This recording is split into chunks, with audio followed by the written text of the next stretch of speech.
TV Shalom. Gênesis capítulo 11, versículo de número 24. Bom é o Senhor, bom é o Senhor. Aleluia, feliz de rever meu amigo Maurício, Fábio Rodrigues. Você não podia ficar em casa hoje? Você veio para quê? Para me deixar mais nervoso. Agora deixou a vida do meu amigo Ederlan. Hoje ele mandou aquela foto de quase 10 anos atrás para mim. É nessa faixa. Eu estou aqui por causa daquela profecia. Deus é na sua vida. Você é bênção, Leão. É o melhor de Salvador, esse homem. Quer gravar o seu vídeo? É com ele. Hoje ele me abençoou, Evas. Deus é bom na vida dele. Oh, glória. Todos acharam o texto? Gênesis capítulo 11, versículo de número 24, do nada a Deus. Então vamos ver isso aqui. E viveu Naor 29 anos. Quantos anos viveu Naor? E gerou a Tera, ou Terá, dependendo da sua tradução. E depois que gerou a Tera, viveu Naor 119 anos e gerou filhos e filhas. E viveu Terá 70 anos e gerou a Abrão, a Naor e a Arã. Quem foi que Tera gerou? Dá para ficar melhor. Quem foi que Tera gerou?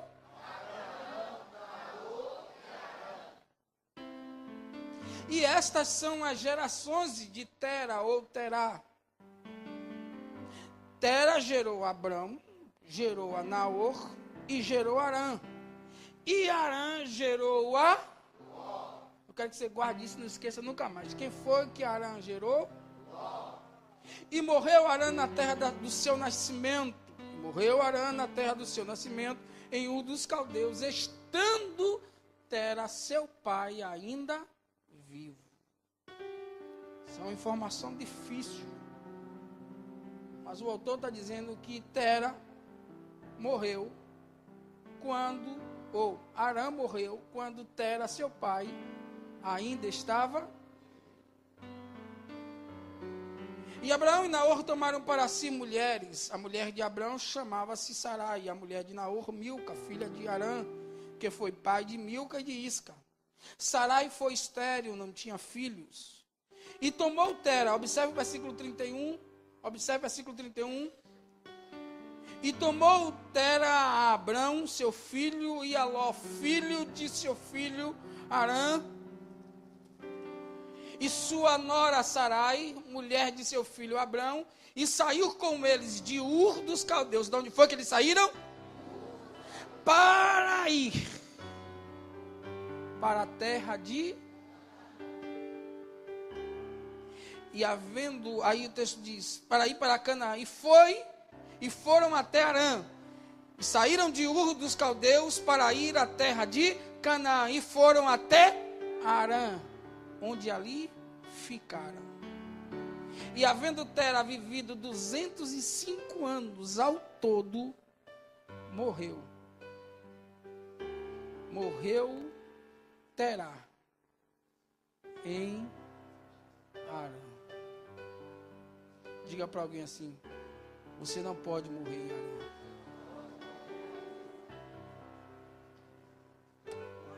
Amém? Queridos, olhem para cá. Eu tenho um pastor clamado e pedido a Deus que Ele traga um avivamento, que haja manifestação da sua glória no meio do seu povo.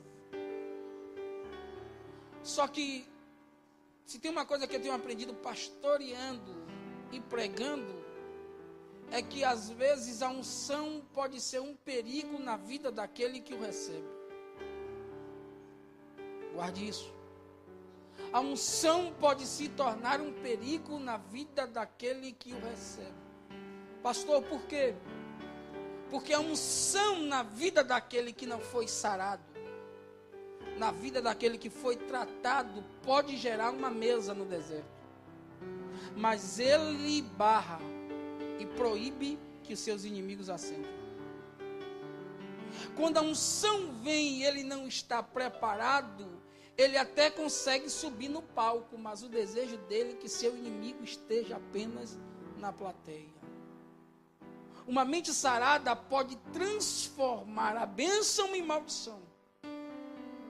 Alguém que não é sarado na alma, quando a unção vem, ele diz: a glória é minha.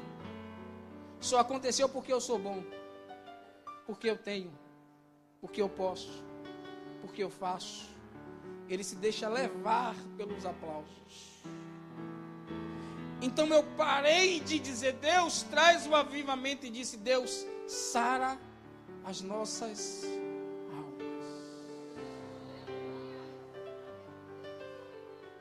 Esse tema de hoje, ele é importante, porque ele nos prepara para entender que um novo tempo de Deus está chegando. Eu quero que você guarde isso. Aqui não é apenas uma palavra de efeito de um pregador, mas é alguém que entende que há um mover do mundo espiritual nesses 3 dias e durante essas 4 ministrações, que assim haverão, para Deus dizer: é tempo de eu começar a manifestar coisas grandes e impossíveis na sua vida.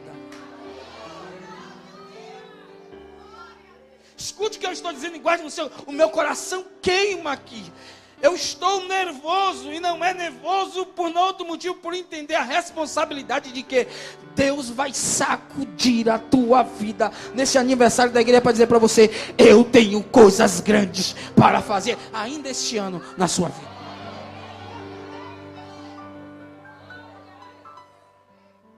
Eu queria que você emprestasse os seus ouvidos para mim por alguns minutos. Olhe para cá. O fato é que a minha geração está preparada para viver o melhor de Deus. O fato é que minha geração está habilitada para viver as grandes coisas que Deus tem para manifestar.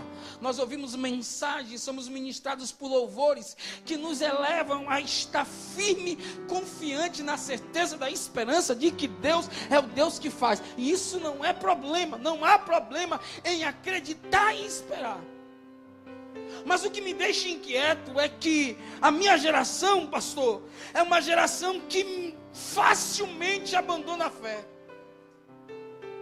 Pastor Fábio, o que me deixa intrigado, e eu digo: Deus, por que é que esta geração é a geração que mais apostata da fé, que mais abandona a Cristo? Eu não estou dizendo que deixa a congregação para ir para outra, estou dizendo que abandona a fé, que abandona a Cristo por motivos banais e corriqueiros, porque não ganhou uma oportunidade, porque o pastor passou com pressa e não tocou na mão dela, só tocou na mão daquela irmã que segurou na mão dele. Disse: pastor, paz. Ele disse: pai, minha filha. E passou direto. Ele disse: está vendo, ele não me enxerga, não me vê, eu não fico mais nessa igreja, não quero mais Jesus, vou embora. Porque alguém se levantou, você diz: eu não quero mais. Porque alguém te decepcionou, você diz: eu não quero mais. Porque você abriu a geladeira e estava vazia a despensa, a geladeira estava vazia, a despensa estava vazia, você disse: eu não quero mais. Nós estamos abandonando uma fé em Cristo por qualquer coisa. E eu disse a Deus: por que isso?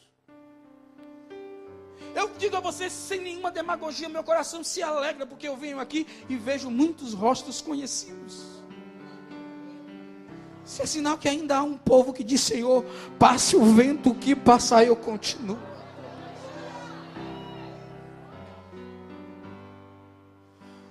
Mas eu queria que vocês despertassem para uma realidade. Eu disse a Deus: por que essa geração, ela abandona, pastor Davi, tão fácil a fé? Ela deixa Cristo por qualquer coisa. Irmão, quando você estuda a história da igreja, principalmente no 1º século, que você vê a perseguição ferrenha de Nero, quando pegava as famílias cristãs, pais e filhos e crianças, e diziam para eles em calabouços, a ponto de ser entregue para uma multidão faminta por sangue. E ele diz assim: nega o teu Cristo. E aquela família abraçada, chorando com medo e apavorada, dizendo: não negamos.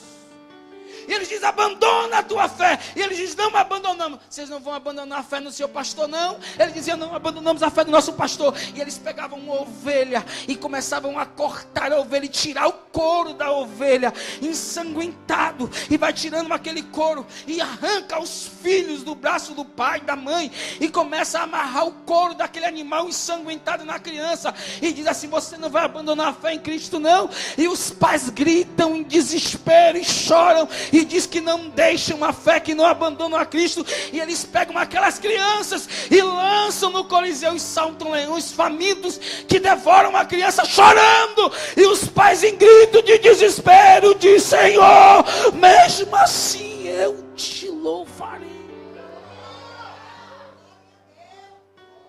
O que há de diferente naquela geração para dos nossos dias?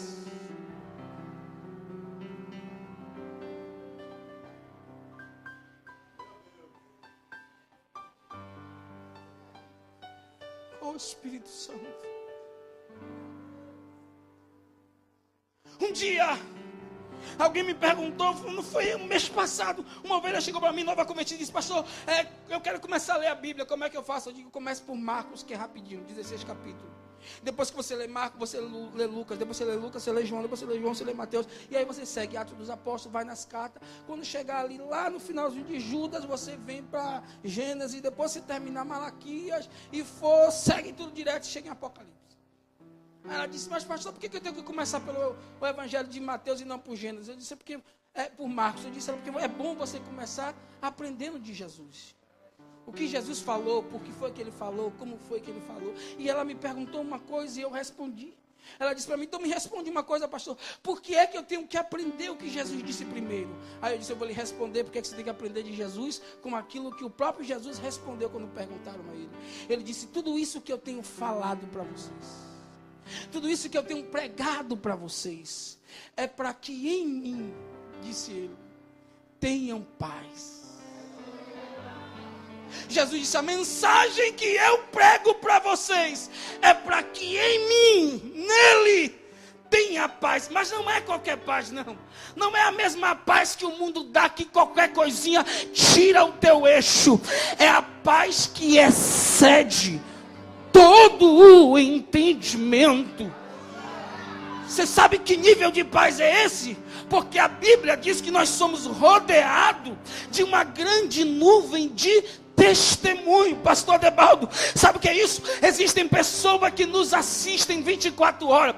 Tem gente que sabe a dor que você passa, que sabe a luta que você vive, que sabe da angústia que você diariamente é acometido, mas não consegue entender que em meio a tudo isso que você passa, você continua sorrindo, na tua casa continua cantando, você continua adorando, você continua levantando a mão, dando glória, com um sorriso no rosto. Ele pergunta, por que é que ela ainda continua com esse sorriso no rosto, se sofre tanto? O que é isso? Eu não consigo entender. Aí eu digo a você, é porque ela tem ouvido o que Jesus tem falado, e o que Jesus tem falado tem gerado paz. Paz por quê? Porque no mundo tereis aflições,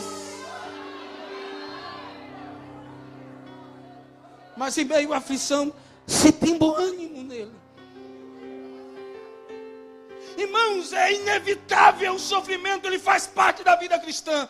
Em Mateus capítulo 16, versículo 24, Jesus diz, aquele que quer vir após mim, negue-se a si mesmo, tome a sua cruz e siga-me. É um processo a cruz. O sofrimento é fundamental na vida cristã. Eu tenho um filho, meu filho caçula Miguel, ele é autista, grau leve. Mas aí ele forçou tanto a mim como a mãe a mergulhar nessa questão terapêutica de como criar ele, de como mergulhar para entender o mundo dele. E estudando um pouquinho sobre a pedagogia infantil, porque eu aprendi erradamente. A gente aprende que a criança aprende brincando, mas é errado. A criança não aprende brincando, a criança aprende com as frustrações da vida, é os não. São os nãos que a vida impõe, são os processos de decepções que a vida vai causando, as dores que elas vão passando pela infância, que vão amadurecendo ela. Então, às vezes, a gente é super protetor, que não quer que ele passe por nada. Mas o sofrimento é importante para fazer você amadurecer. Deus te manteve em uma bolha durante algum tempo. Para quê? Para que você, como uma criança, tomasse um leitinho, criasse uma estrutura. Mas agora você parece que está vivendo uma grande luta, uma grande prova, e não consegue entender. É Deus dizendo, é tempo de começar a crescer. A cruz é importante. Paulo diz que, ele diz, para mim tenho por certo. Alguém pergunta, o que é que você tem por certo, Paulo? Que as aflições deste tempo presente não se podem comparar com a glória que em nós há de ser revelada. A gente passa por prova, e ele diz que essas lutas, essas provas, esses momentos difíceis, tem um fator que não dá para ser comparado.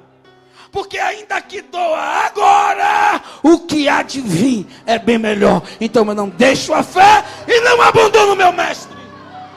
Me ajuda a pregar, escolha a mão mais perto de quem levantou aí perto de ti e diga para ele assim, o sofrimento pode até ser grande, mas não pode ser comparado com aquilo que Deus tem preparado para aqueles que Ele ama.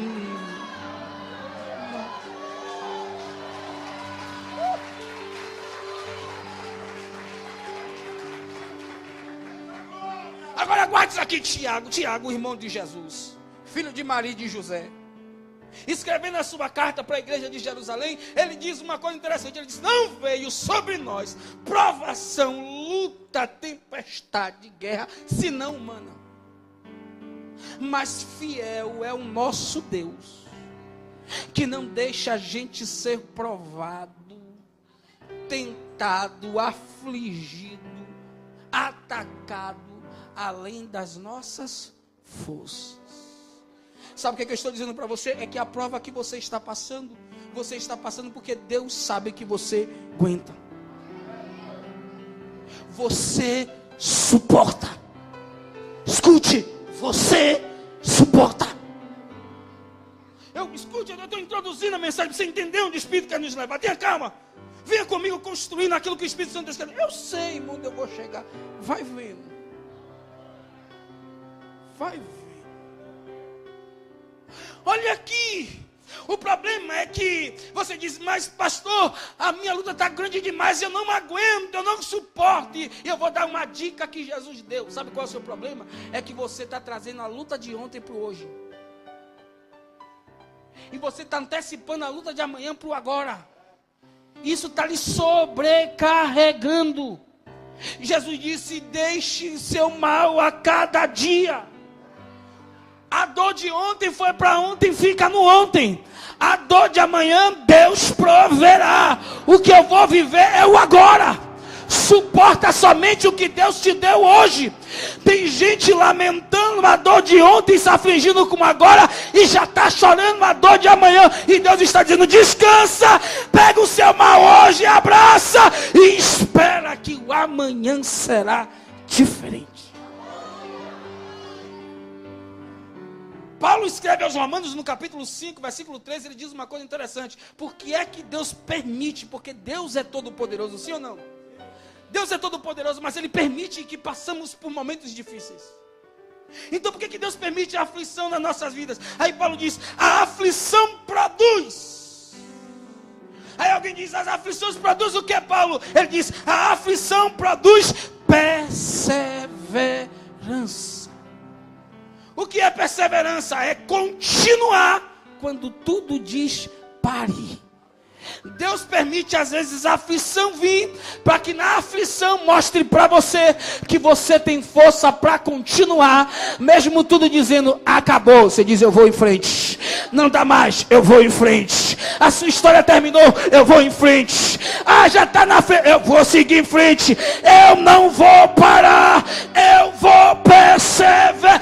A prova vem vem para mostrar para você que você é mais forte e tem mais fôlego para continuar. Então se a luta diz para você, ande 1 milha, ande 2, corra 3, mas não pare até que o tempo da vitória chegue. A tribulação produz perseverança, e a perseverança junto com a tribulação produz experiência. Sabe o que é experiência? É sabedoria de vida, é aplicação. Irmão, você pode fazer um curso técnico, você vai aprender habilidades, mas você só vai ficar bom na experiência da prática. Oh, meu Deus. E quando você decide perseverar, você vai adquirindo sabedoria. Você percebeu que depois dessa prova, você está mais sereno? Você percebeu que você já não diz logo o que vem na cabeça assim? Não, você pensa primeiro que vai falar? Você percebeu que você não é mais aquela pessoa foita? Não, vou fazer isso. Não, peraí, deixa eu pensar nos pós, nos contra. Você percebeu que com tudo que tem acontecido, você se tornou alguém mais ponderado. Você agora é seletivo em quem se aproxima, que faz parte do seu núcleo de intimidade, que faz parte da tua vida. O que é isso? É sabedoria. E junto com a tribulação, na perseverança, com a experiência, gera a esperança. Sabe o que é esperança? Dias melhores virão. E alguém pergunta, agora ela desiste. Por que você não desiste? Porque eu sei que o meu Redentor vive. E alguém pergunta, mas não tem mais nada. Pode não ter mais nada, mas eu tenho esperança. E a esperança me diz que do nada Deus faz.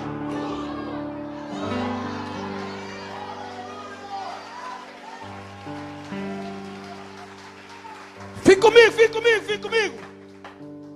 Agora guarde isso aqui.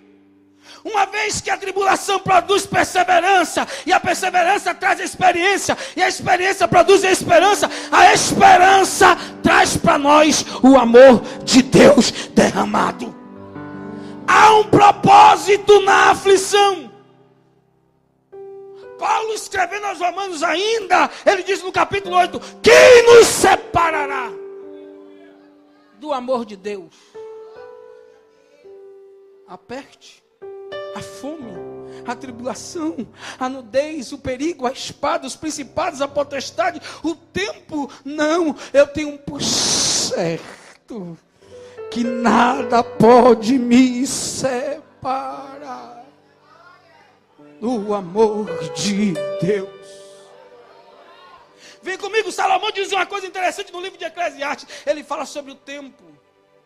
Ele diz para mim, existe o tempo de rasgar, existe o tempo de ficar quieto, existe o tempo de chorar, existe o tempo de estar distante, existe o tempo de estar afastado, existe o tempo de guerra e existe o tempo de morte. Mas ele diz que também, em meio a esse tempo, não só são esse tempo, tem um tempo também de costurar o que foi rasgado, tem tempo de regar o que se plantou, tem tempo de dançar, tem tempo de rir, tem tempo de abraçar, tem tempo de estar junto, tem tempo de paz e tem tempo de vida. A vida são feitas de fases. E eu vim como voz de Deus para dizer para você, calma. Calma. Eu sei que está doendo. Eu sei que está difícil. Mas você precisa ouvir a voz de Deus. Oremanduria, choremaia. Você não pode morrer em Arã. Você não pode morrer em Arã. Pastor, o senhor está falando, mas eu não consegui compreender essa expressão que eu não posso morrer em Arã, com tudo que o Senhor já falou antes sobre o sofrimento. Então observa. O capítulo de número 11, do versículo 24 em diante, é um ponto cego para muita gente, que tem muita gente que pensa, Juan, que a história de Abraão começa no capítulo 12. Mas a história de Abraão não começa no capítulo 12. A história de Abraão começa no capítulo 11. E o que você precisa entender é que a chamada inicial não foi para Abraão. A chamada inicial foi para Tera. Tera que decide pegar a sua casa e a sua família e sair de Ur para ir para onde? Para onde? A terra prometida. Ele atenta ao seu coração: eu preciso sair daqui. Eu quero ir para a terra prometida. E alguém pergunta: o que leva a Terá a sair de Ur? Uma capital avançada à sua época, moderna à sua época, com recursos, com proteção. O que leva ele a sair de uma terra de segurança para ir para um lugar aventurar, ir atrás de uma promessa? E o texto faz questão de dizer. O texto diz que ele tem 3 filhos. Quantos filhos? Abrão, Naor e Arã. E o autor faz uma coisa que me chama a atenção. O autor vem dando a paternidade para a primogenitura, da paternidade para a primogenitura. Ele pega do pai para o primogênito, do pai para o primogênito. É assim que segue a sequência do capítulo 11. Mas quando chega no versículo de número 27, ele esquece essa ordem. Ele pula do patriarca para o caçula. Essas são as gerações de Terá. Terá gerou Abrão, gerou a Naor e gerou Arã. E Arã gerou a Ló. E morreu Arã na terra do seu nascimento, em Ur dos caldeus. E a pergunta é: por que ele diz isso? Por que ele faz questão de afirmar para mim e para você que Arã morreu em Ur dos caldeus? E alguém pergunta: por que ele afirma isso? Ele explica. Por que ele explica isso? Ele explica dizendo: estando ainda Terá, seu pai, ainda Terá perdeu alguém. Terá perdeu aquilo que era de mais precioso na sua vida. Ele perdeu um filho. E quem já perdeu um filho sabe a intensidade da dor que é. E quem não perdeu, quando vê a sombra de uma possível perca por uma doente, entra em um desespero. Irmão, escute. Eu sei, Joséfo disse que a morte de Tera foi causada por um caçador de Nimrod, mas isso aqui não é importante. Eu não quero saber como foi que Arã morreu. Eu quero saber de fato o que Deus está dizendo. Ele morreu. E quando Arã morre, Ur se torna um lugar insuportável, porque nada é mais doloroso do que viver no lugar da perca. A gente não tem estrutura para viver num lugar onde coisas se perderam, onde pessoas se foram. A gente não tem estrutura para viver em um lugar onde fomos humilhados, onde fomos roubados. E esses lugares onde a gente passa pela aflição vão se transformando de paraísos para inferno. Porque quando Tera entra na sua tenda, pastor Alex, ele começa a lembrar, era aqui que ele sentava. Era nesse copo que ele bebia água. Era aqui que a gente costumava cantar. Era aqui que se fazia as resenhas depois da lida do dia. E as lembranças vão se tornando cada vez mais intensas. E na mesma medida que elas vão ouvindo, elas vão carregadas de um sentimento de dor, com a mesma intensidade como no dia da perca. E a dor vem e começa a lhe sufocar, e você não consegue mais respirar. E a angústia vai tomando conta. E aquilo vai te enchendo.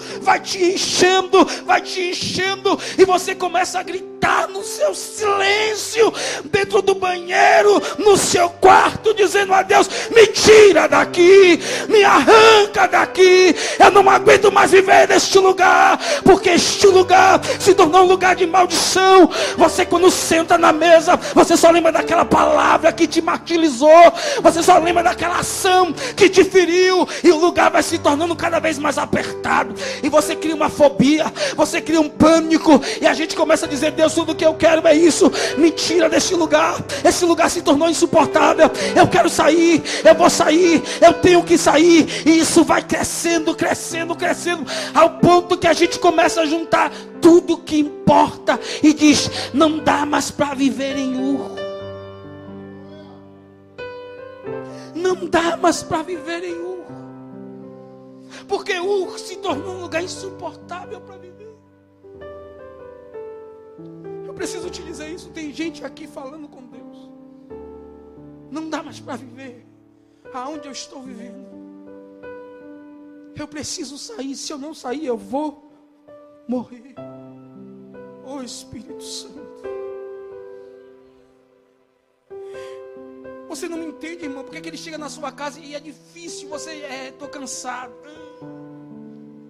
Vou trabalhar amanhã cedo. E você vai conversando para ver se vai embora, pastor. E você diz: mas fulano é inconveniente. Você não entende que ele não quer ir embora porque ele não consegue voltar para cá. E quando ele vai para a porta, ele estampa aquele sentimento de simancol. E ele diz: eu vou sair. E aí ele vai andando. E aí para na porta e puxa uma conversa. E você coça a cabeça sem paciência. Mas você não entende que ele não quer voltar para U. Ele não quer mais voltar para U. Ele não suporta mais estar onde está. Tem gente aqui que já decidiu: eu vou fugir de U. Não é mais o meu lugar. Só que tem gente que é corajoso. É corajoso como Terá junta o que sobrou e diz: vamos embora. Só que ele junta o que sobrou e ele sai de Ur. O versículo 31 que a gente leu. Ele sai de Ur. E onde é que ele fica? No meio do caminho. Ele sai com o objetivo de chegar. Eu vou sair de Ur para ir para Cã. Mas ele para no meio do caminho, arma acampamento. E quando ele arma acampamento, ali ele estabelece. Sabe qual é o nome do lugar que ele coloca? Harã. E aqui eu tenho uma grande lição de Deus para a minha vida e para a sua vida. Pastor, qual é a lição de Deus? Não adianta sair do lugar da dor se você não tirou a dor de você. Não adianta você sair do lugar do sofrimento se você ainda não arrancou o sofrimento de dentro de você.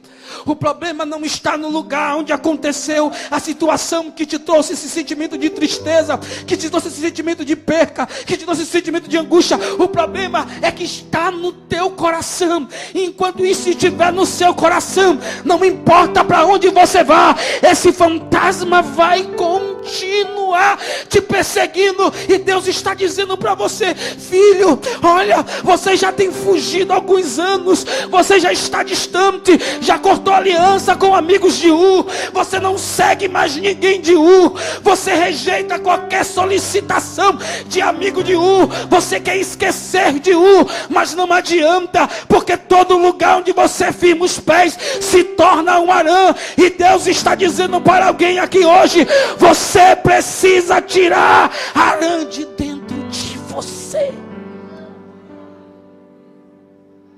O problema não está em U, o problema é que a dor da perca ainda está dentro de você. E esse é o perigo. O perigo é esse. Escute a voz de Deus. Sabe o que Deus está dizendo para alguém aqui hoje? Você não pode permitir que aquilo que está morto te mate.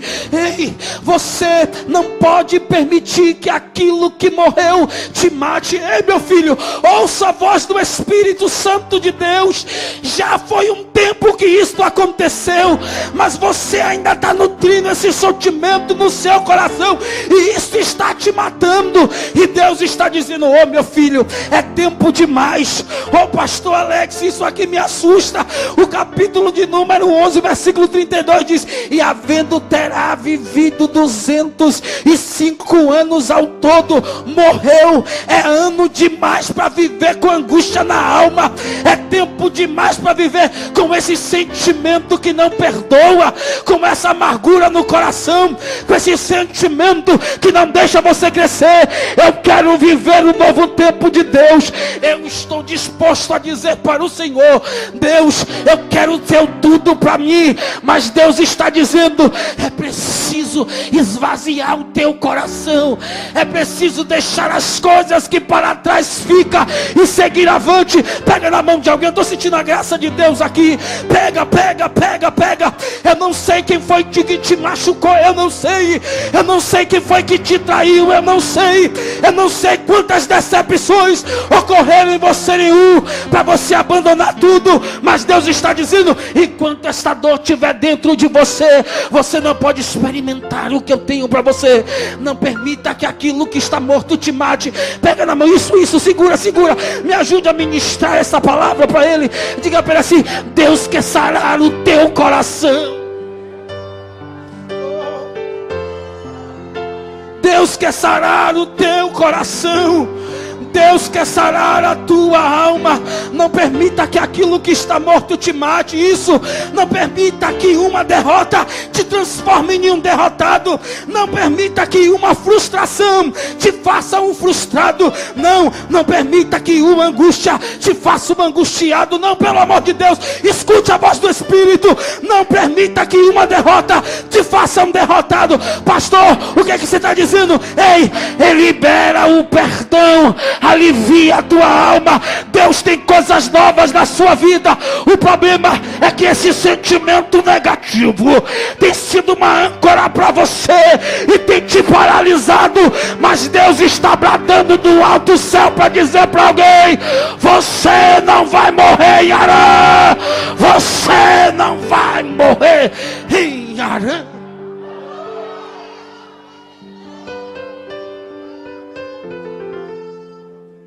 Guarde isso no seu coração. Guarde isso no seu coração. A dor, ela é inevitável. É impossível você escapar da dor. Pessoas vão causar dor na sua vida. Lugares vão causar dor na sua vida. Projetos vão causar dor na sua vida. Escute. Você vai passar por algumas dores ainda. Isso não é profecia, é uma realidade da vida. É o processo da vida. Você ainda vivenciar algumas dores. Mas Deus está dizendo: a dor, ela é inevitável, mas o sofrimento é opcional.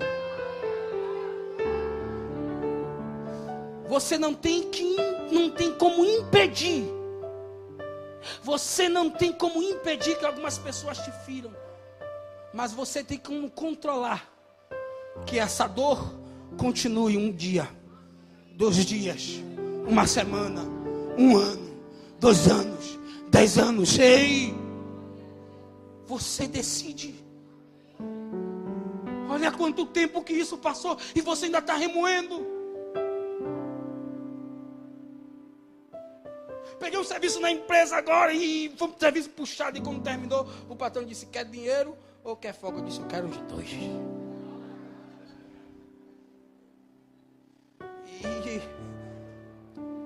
E nesse processo, a gente cuidou de um casal, irmão, que era quase um casal. E pastor, teve um tempo que eu estava raspando a cabeça. E alguém disse: está imitando Belo de não, pastor Alex. Deus é bom. Mas eu entendi que você errar, porque tem que dar umas puxadas no seu.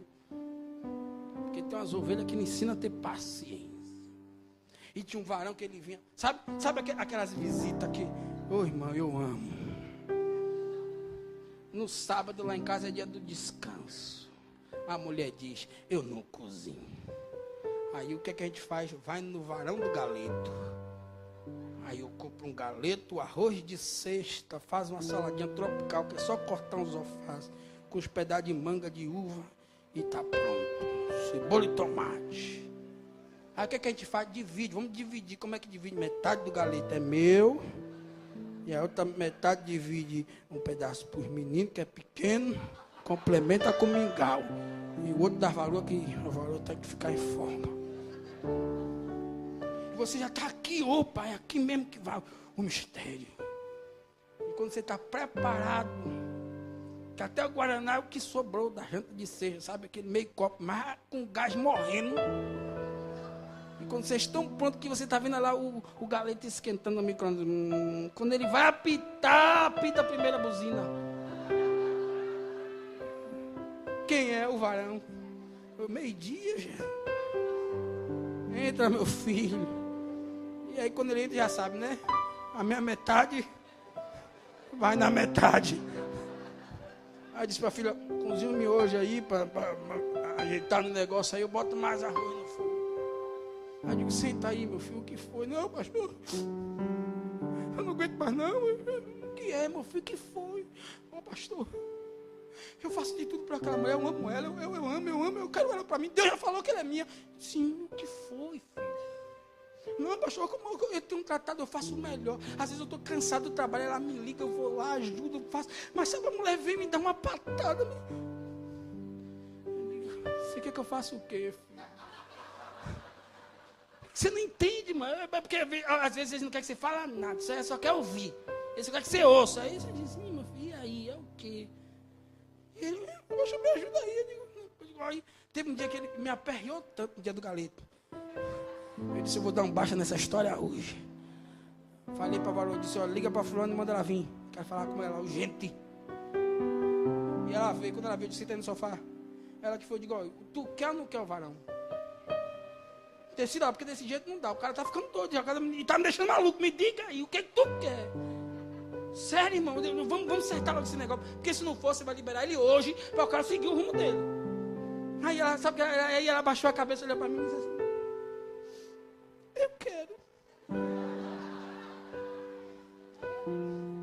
Eu digo, infeliz, então por que você fica dando essas patadas no cidadão?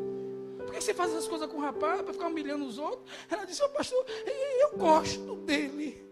Eu até quero, eu quero mesmo. Mas toda vez que ele vem aquela coisa, ele é amoroso, é carinhoso, eu digo, eu sei. Mas pastor, você precisa entender, é que quando ele vem, eu olho para ele, eu lembro de fulano.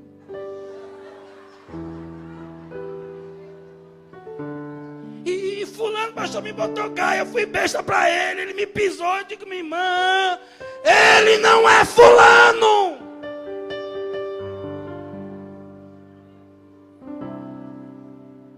Você entende o que Deus está dizendo para você?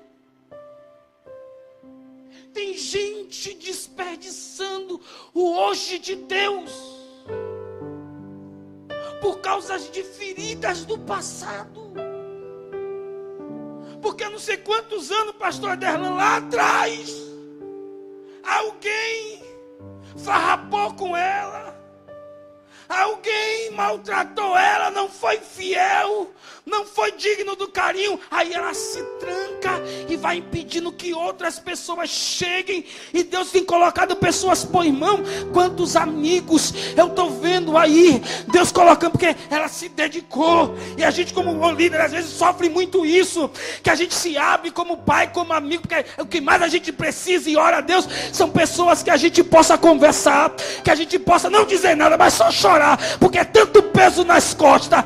E aí, irmão, quando a gente acha alguém, a gente se abraça, e essas pessoas às vezes não conseguem entender a nossa fragilidade, a nossa humanidade, porque projeta em nós uma santidade, projeta em nós um pseudo santo, um pseudo de perfeição, e quando isso cai por terra, eles vêm, nos ferem, nos magoam, se levantam contra nós, e às vezes a gente se tranca, e Deus tem colocado pessoas especiais na nossa vida novamente, Deus tem colocado amigos novamente, mas porque alguém te traiu lá, porque alguém farrapou lá, você se tranca, mas Deus está dizendo para você, eu estou colocando pessoas no meu coração para cuidar da tua vida. Você tem perdido oportunidades. Você está deixando o fantasma do passado te impedir que você desfrute o melhor de Deus para a tua vida hoje. Filho, já aconteceu, perdoa. Tem um motivo para o passado se chamar passado, porque passou. Ouça a voz do Espírito Santo, passou. Ouça a voz do Espírito Santo, passou. Ouça a voz do Espírito Santo, passou. Ouça a voz do Espírito Santo passou. Aí você diz: pastor, eu amo ele. Deus sabe que eu amo ele. Deus sabe o quanto eu amo ele, pastor. Mas toda vez quando ele está longe de casa, eu não consigo pensar em outra coisa. Eu digo: hoje o trio de Ivete passa com força em casa. Hoje é eu e ele num amor lindo. Hoje eu pego aquele cidadão e a gente vai ficar feliz da vida. É aquele sentimento de alegria, prepara tudo. Mas de repente, quando o horário chega e ele entra na porta, você permite que a lembrança, porque ele vacilou, porque ele errou, mas se sentiu culpado, sentou com você e disse: senta aqui, filha, aconteceu assim, assim, assim, me perdoe, eu fui fraco, mas eu te amo, quero continuar com você. Aí você até perdoou, mas não esquece a lembrança, não permite que ele te toque, e isso vai criando cada vez mais um abismo, um abismo, um abismo, e vocês vão se tornando dois estranhos dentro de casa, e Deus está dizendo para você: filha, não permita que aquilo que está morto te mate. Você precisa perdoar. O seu coração é um depósito. Alguém está comigo? O seu coração é um depósito. E esse depósito que Deus estabeleceu, Deus está dizendo: eu criei o seu coração para depositar coisas ricas, coisas de extremos valores, mas você tem enchido de entulho. A Bíblia diz: quero trazer a lembrança somente aquilo que me traz esperança. Você tem deixado que essa situação continue te martirizando, te martirizando, te martirizando. Ouça a voz de Deus agora, meu filho. É noite de perdoar. É noite de perdoar. Sabe o que foi que eu aprendi com a igreja de Éfeso? É que você precisa assumir, reconhecer e perdoar agora.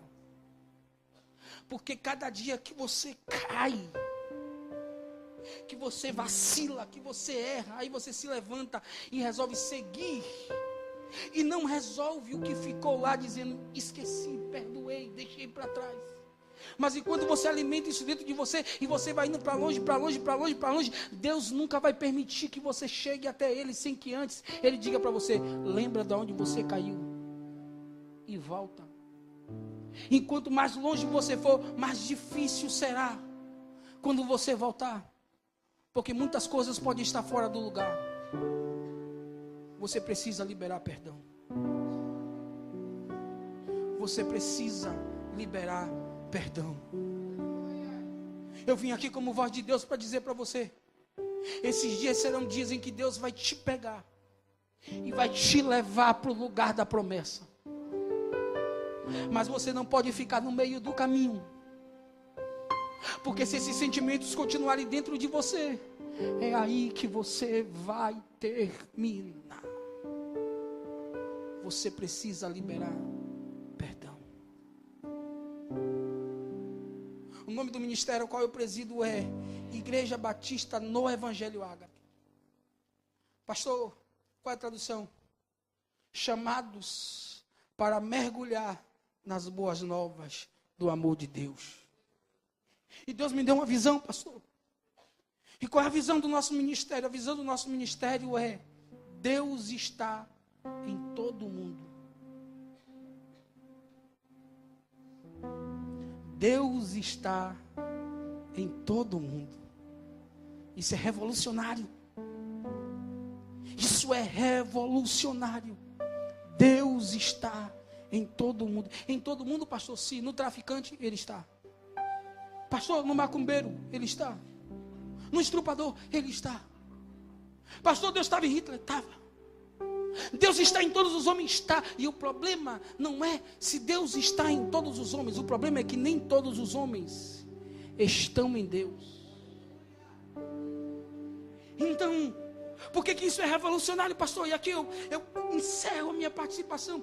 Por que é revolucionário? Porque quando eu entendo que Deus está em todo mundo, eu não consigo odiar ninguém. Porque se eu odeio o meu próximo, eu corro o risco daquele grande dia o Senhor dizer: apartai-vos de mim. E eu dizer a Deus: por quê? Ele vai dizer: eu tive fome e não me deste de comer. Tive sede e não me deste de beber. Tive nu e não me vestiste. Tive preso e não fosse me visitar. Tive doente. E você vai perguntar: Deus, quando foi que eu deixei de fazer essas coisas? Ele disse: quando ao homem deixasse de fazer, a mim também deixasse. Como podes entrar no céu se você me odiou? Mas eu não te odiou, mas eu odiou a sua irmã. Odiou o seu pai. Odiou a sua mãe. Odiou o seu marido. Odiou o seu pastor. Odiou aquele irmão que entrou na vaga que você achou que era para ser sua. Odiou aquela pessoa que conquistou aquilo que você achou que era para você conquistar. Cuidado. Como eu sei que eu não sou religioso? Como eu sei que eu não sou religioso? Como eu sei que se eu fui alcançado da graça? Você já se fez essa pergunta? Como eu sei se eu fui alcançado pela graça? Sabe quando eu sei se eu fui ou não alcançado pela graça? É quando eu olho para mim e vejo o quão miserável eu sou. Eu não sou digno de estar aqui. Eu não sou digno desse amor. Eu olho para mim e vejo as minhas falhas, eu vejo os meus erros, eu vejo o quão miserável eu fui. E é por isso que eu digo que Paulo disse: oh, miserável homem que sou, quem me livrará do corpo dessa morte? E quando esse sentimento me invade, no reconhecimento de que eu não sou nada, a graça dele vem e me abraça. E diz: você não era digno, mas eu te amo.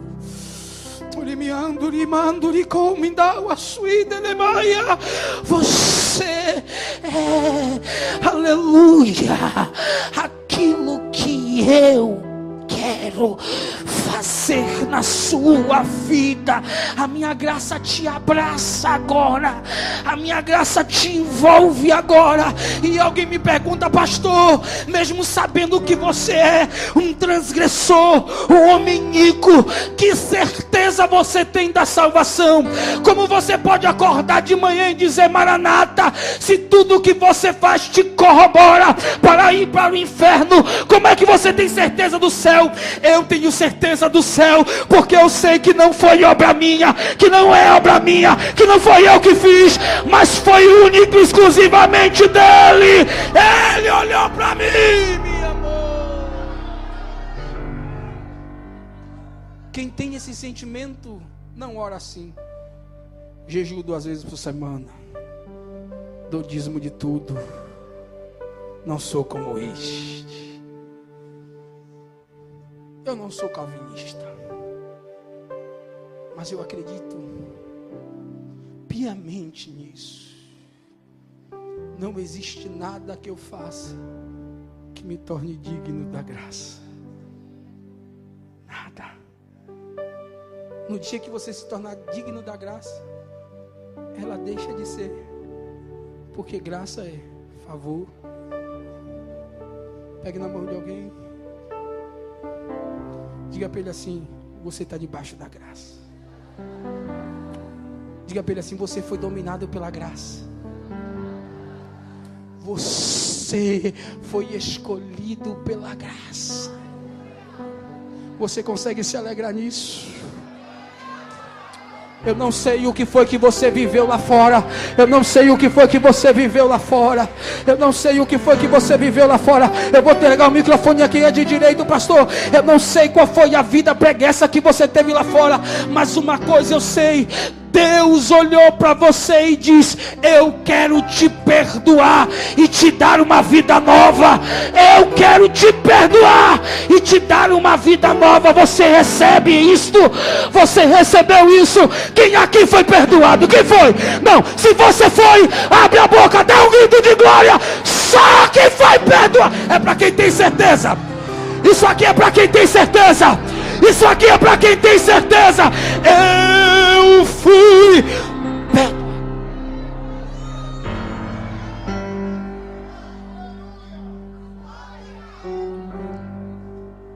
Por que isso é importante? Porque a única coisa que Jesus ensina para mim e para você, barganhar em oração, a única coisa que a gente tem legalidade e fundamento para barganhar em oração é o perdão.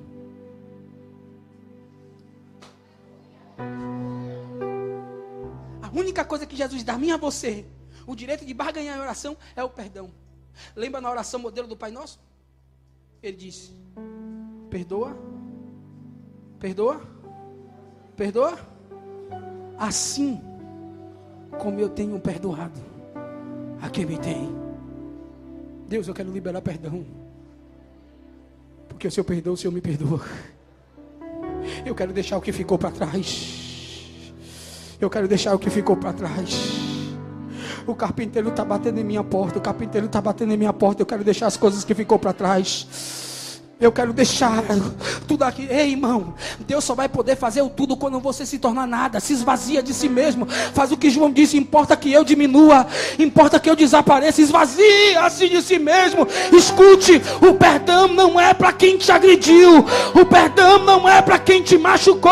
O perdão é para você, meu filho. O perdão é para que você durma em paz. É que você volte a sorrir, para que você seja feliz. Deus quer te ajudar. Encerrei, mas eu só preciso contribuir com você. Só mais isso aqui que diz o texto. Terá, fique em Harã, porque a única coisa que ele levou dentro de si foi a perca. Terá, para em Harã, mas Abraão sai de Ur e chega em Canaã. E por que Abraão chega em Canaã? Porque Tera levou dentro de si aquilo que estava morto. Mas no capítulo 12, versículo 5, diz que Abraão levou consigo a Ló. Levou o que estava vivo. Levou o que tinha de bom. Reis, guarda isso no teu coração. Eu sei que algumas coisas aconteceram na sua vida e te engessaram. Mas Deus está dizendo: não deixa de ver o que há de bom em todo esse processo. Você está mais alguém disposto a abraçar? Você está alguém mais disposto a amar? E disse o Senhor a Abraão: sai da tua terra, da tua parentela e da casa do teu pai, e vem para uma terra que eu façar-te uma grande nação. Abençoarei os que te abençoarem, e ser tu uma. Ei, eu tenho uma palavra de Deus para você. É tempo de ser bênção. Pegue na mão de alguém, pegue na mão de alguém. Coloque ele de pé, coloque ele de pé. Do nada Deus faz.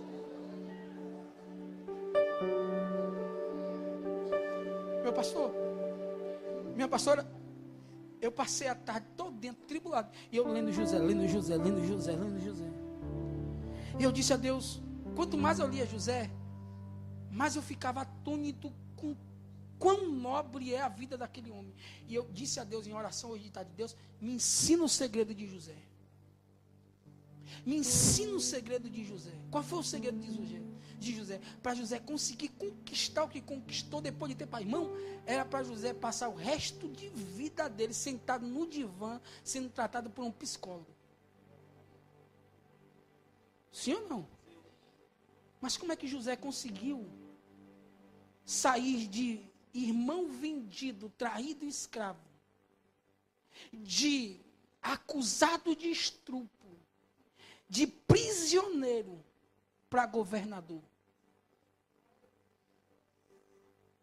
E depois que ele consegue tudo o que ele conseguiu, ele ainda consegue perdoar os seus irmãos.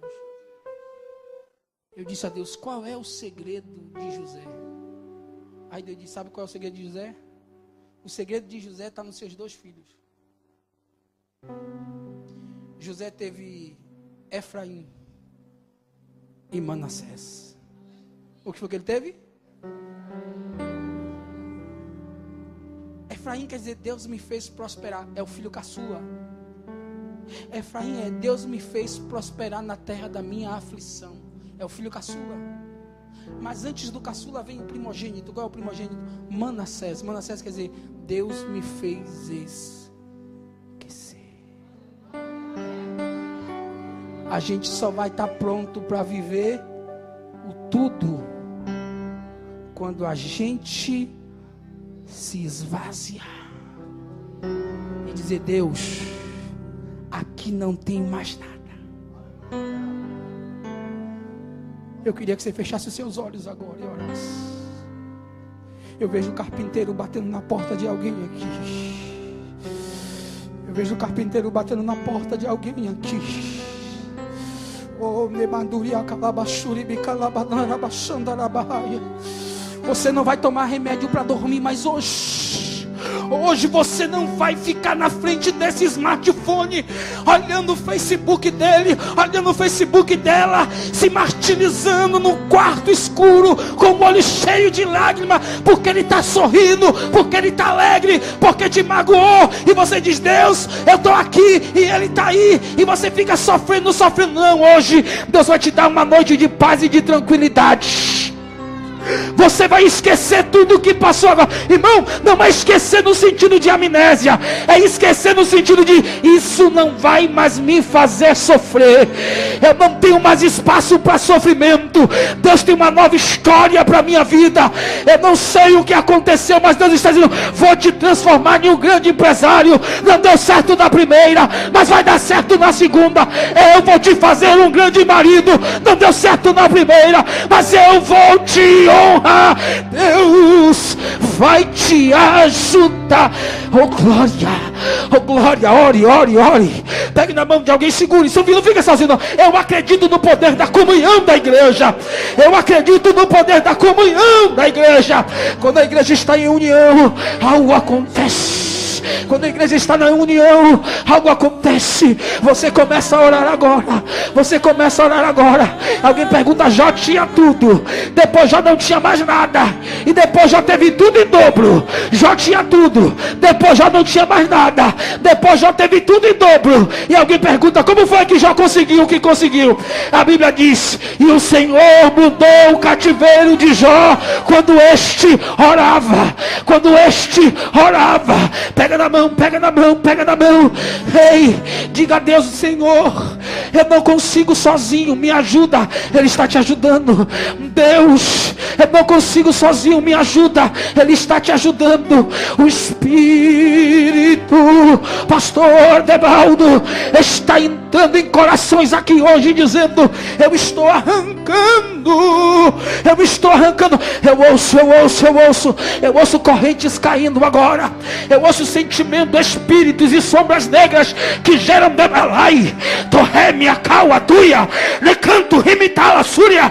Eu vejo sombras escuras que provocam depressão, espírito de exclusão que se sente um nada, que vai se minimizando. Você tem pedido socorro e ninguém tem visto, mas o Espírito de Deus, como o pastor Alex orou aqui, o Pai das luzes, está iluminando a tua vida hoje, dizendo, eu tenho uma nova história para você, eu tenho um novo recomeço para você. dizer: recomeçar não é fácil, mas é necessário. Recomeçar não é fácil, mas é necessário. Eu ouço o carpinteiro batendo na porta. Eu ouço o carpinteiro batendo na porta. Deixa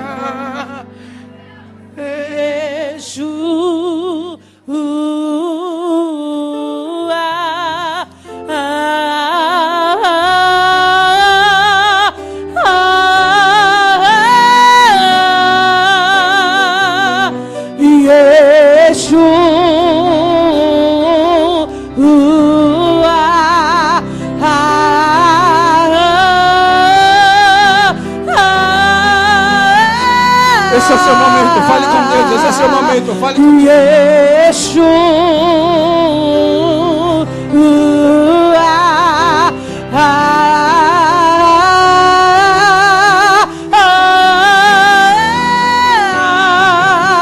O meu amado é o mais belo entre milhares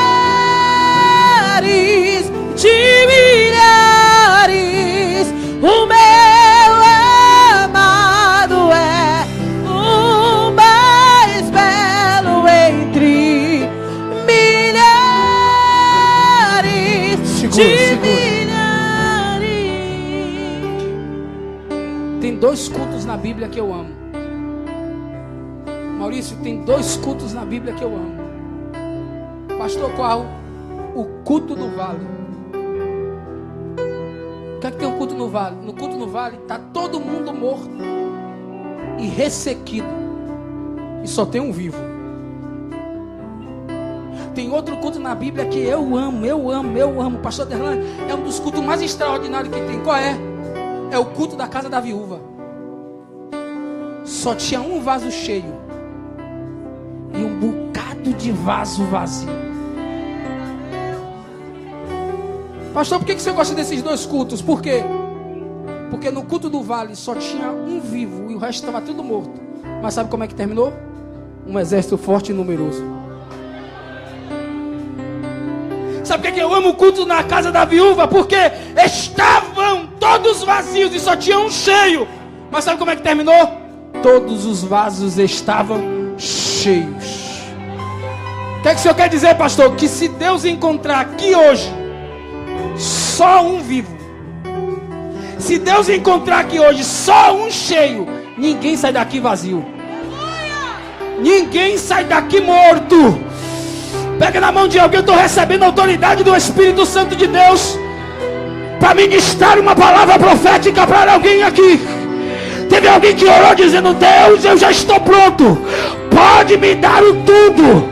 Deus, eu estou pronto para viver o que você... Deus acabou de sarar a tua alma agora. Eu vejo o Senhor falando contigo mesmo, que disse para Pedro: Pedro, tu me ama, então apacenta minhas ovelhas. Pedro, tu me ama, então apacenta minhas ovelhas. Pedro, tu me ama, então apacenta as minhas ovelhas.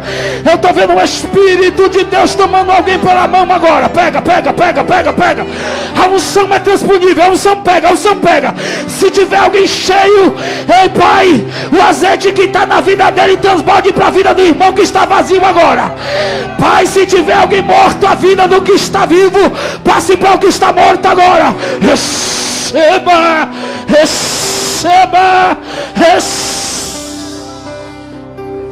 Ele manda levar som de maia calabaia. Ele manda levar sui de cando e vidalaçu. Meu cancho rei a tu e até. Oh, Espírito de Deus.